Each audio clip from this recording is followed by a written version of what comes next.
On August 3rd of 1492, Christopher Columbus landed on the island of San Salvador, today part of the Bahamas. What he thought was another route to India turned out to be a whole new world, a place called America. The specific region where he first landed, covered in tropical islands, became known as the Caribbean. The Europeans found a natural paradise with a rare abundance of fauna and flora that captivated the imagination of every beholder. Centuries later, the Caribbean hasn't ceased to impress. It has flourished through the seasoning of time with a wide variety of landscape,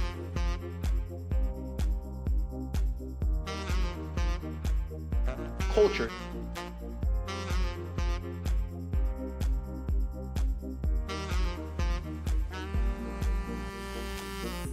and people.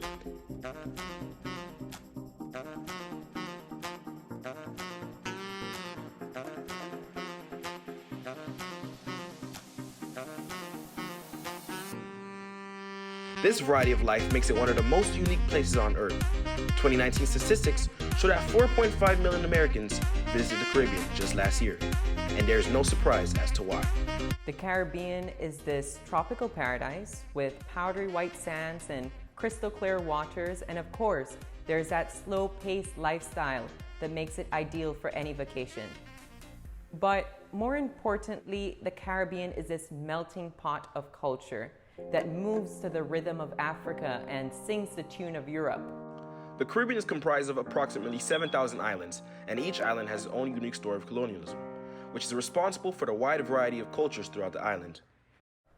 The reason we harmoniously thrive here together is because Caribbean people are peaceful. Ever since the war of slavery ended in 1834, we didn't have a reason to fight until now.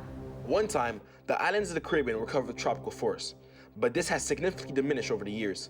Today, very few islands of the Caribbean have any forest cover, and with forest loss, species have disappeared, including 35 mammal species. In the late 1920s, forests still covered 3/4 of the Dominican Republic, for instance, but by 1981, this has been reduced to roughly 14% from deforestation. Endemic trees and plants are being stripped for timber. Heritage sites are being demolished to give way to hotels and resorts. Coral reefs are being displaced to build cruise ports, and entire islands are being bought out by wealthy expats to no advantage to the local community.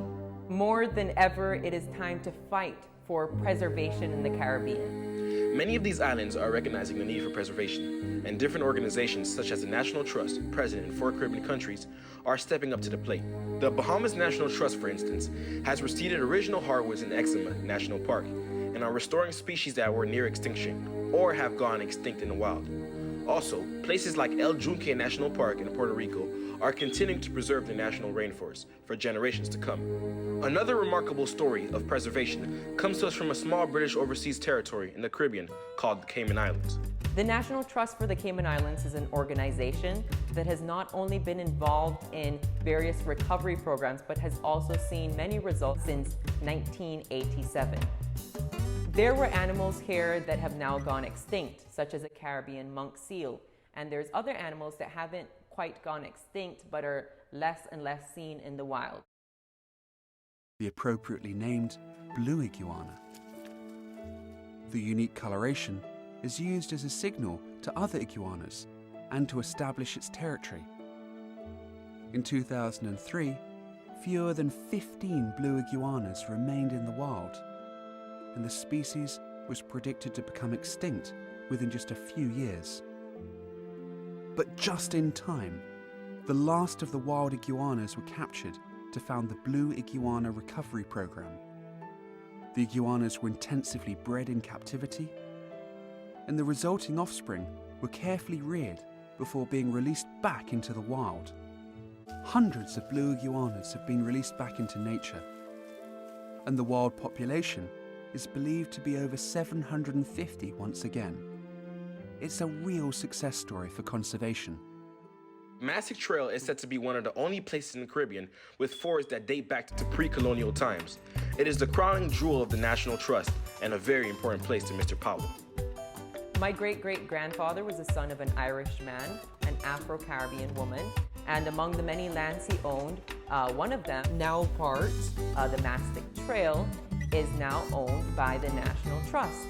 So every time I go there, I feel in touch with my story, our story, the story of the Caribbean.